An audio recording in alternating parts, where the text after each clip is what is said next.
Media reports और ईरानी media की माने तो ईरान को ऐसी खुफिया जानकारी मिल रही है कि उसके न्यूक्लियर ठिकानों को निशाना बनाया जा सकता है। जैसा कि खदशा है कि अमेरिका में प्रेसिडेंट ट्रंप आ चुके हैं और गजा और लेबनान में इसराइल का सीज फायर हो गया है। हालांकि इल्जाम लग रहा है कि वो बार बार इसकी खिलाफ वर्जी कर रहा है। अब इसराइल के निशाने पर ईरान और उसके न्यूक्लियर ठिकाने हो सकते हैं। अगर देखें तो अब भी बारूद के ढेर पर ही बैठा है मिडिल ईस्ट।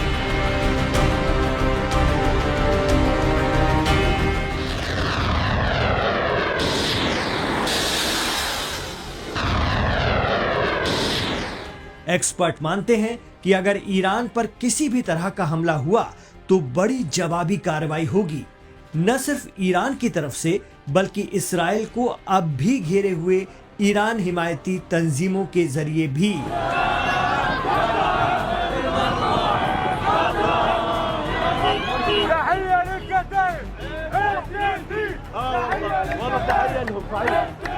ऐसे में फिर एक नई जंग शुरू हो सकती है। कहा जा रहा है कि इसके लिए ईरान ने काफी पहले से तैयारी भी कर रखी है।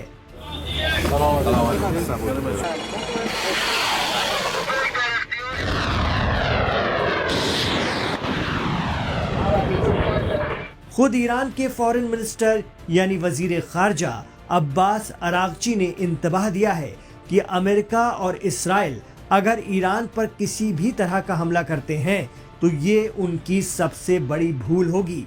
इस बीच सीरिया की ईरान हिमायती एक तंजीम ने तो आईडीएफ के फौजियों को निशाना भी बनाया है। सीरिया में बशर अल असद का तख्ता पलटने और अबू मोहम्मद जौलानी की क़यादत वाली नई हुकूमत बनने के बाद ये पहला मौका है जब वहां से फिर इसराइल को चैलेंज मिलने लगा है।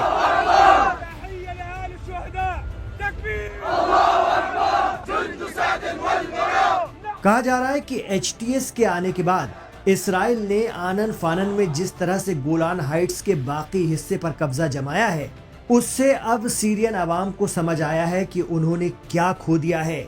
ऐसे में वो अब नई तंजीम बनाकर रिएक्ट कर रहे हैं, क्योंकि वो अच्छी तरह जानते हैं कि तुर्की, इसराइल और अमेरिका हिमायती हयात तहरीर अल शाम की सरकार ने किसी समझौते के तहत पूरे गोलान हाइट्स पर इसराइल के बैठ जाने पर उफ तक नहीं किया। इधर जंग की कयास आराइयों को देखते हुए कहा जा रहा है कि ईरान ने एक नए हथियार की टेस्टिंग की है।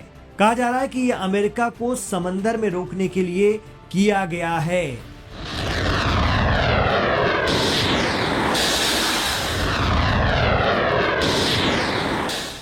कुछ भारतीय मीडिया रिपोर्ट्स तो ये तक बता रही हैं कि ये मिसाइल अमेरिकी जहाजों का काल बन जाएंगे और जहाजों के चीथड़े उड़ाकर रख देंगे।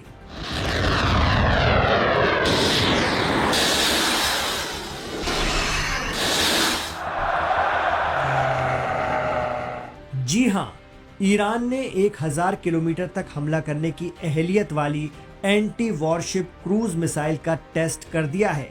टेस्टिंग के बाद ईरान के सरकारी टेलीविजन ने सीधे तौर पर अमेरिका को इंतबाह दिया है कि ये मिसाइल फारस की खाड़ी और ओमान के सी पर तैनात अमेरिकी जहाजों तक को निशाना बना सकती हैं। ईरान रेवोल्यूशनरी गार्ड कॉर्प्स यानी पासदारान इस्लाम के बहरिया मतलब नेवी चीफ जनरल अली रेजा तांगसीरी ने एक रिपोर्ट में कहा है कि गदर 380 एल टाइप मिसाइल है। इसकी रेंज 1000 किलोमीटर से ज्यादा है। इस मिसाइल में एंटी जैमिंग सलाहियत है। फारस की खाड़ी पर ईरानी घेराबंदी को देखें तो क्या ये किसी नई जंग की आहट है? ये बड़ा सवाल है। ये उन दावों को भी जवाब है जिनमें प्रेसिडेंट ट्रंप के अमेरिकी चुनाव जीतने के बाद से ही कहा जाने लगा था कि ट्रंप इसराइल के साथ मिलकर ईरान को सबक सिखाएंगे। इसलिए उनके इक़्तिदार संभालने से पहले ही इसराइल ने हिजबुल्लाह और हमास के साथ जंगबंदी समझौते कर डाले, जिससे उसे इस मोर्चे पर राहत मिल जाए और सारी तवज्जो ईरान और यमन को लाइन पर लाने में दी जाए।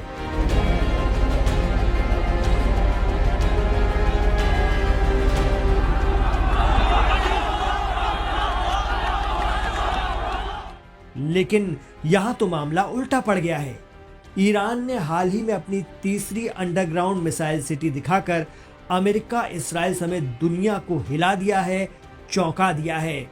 ईरानी मीडिया ने जब पहाड़ों के नीचे बसे तीसरे मिसाइल शहर की झलक दिखाई तो ईरान की रिवर्स इंजीनियरिंग तकनीक और ताकत फिर मंजरे आम पर आ गई।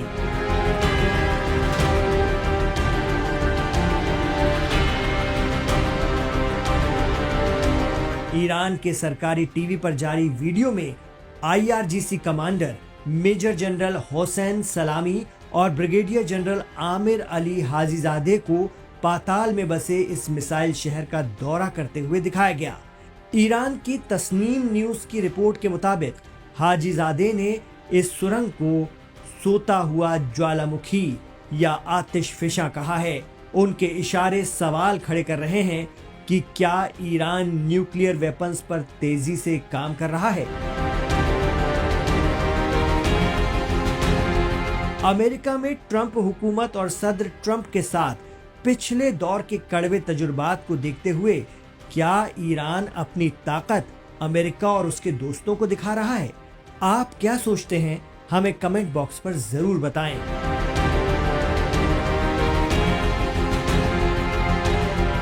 ईरान के इस रुख के बाद क्या उसके हिमायती हिजबुल्लाह और इराक से लेकर सीरिया तक मौजूद इस्लामिक रेजिस्टेंस और यमन के हौसी जंगजू आगे आने वाले दिनों में किसी तरह से रिएक्ट करते हैं?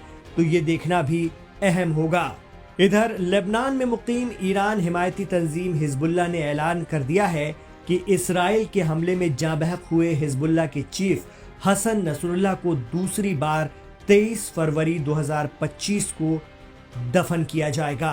नसरुल्लाह पर इसराइल ने 27 सितंबर 2024 को लेबनान की राजधानी बेरूत में हवाई अटैक कर दिया था। हिजबुल्लाह के मौजूदा कायद नईम कासिम ने कहा है कि सैयद हसन नसरुल्लाह की आखिरी रसूमात आवाम के बीच अदा की जाएंगी। न्यूज एजेंसी AFP के मुताबिक इससे पहले हसन नसरुल्लाह को ईरान में सीक्रेट जगह पे दफनाया गया था।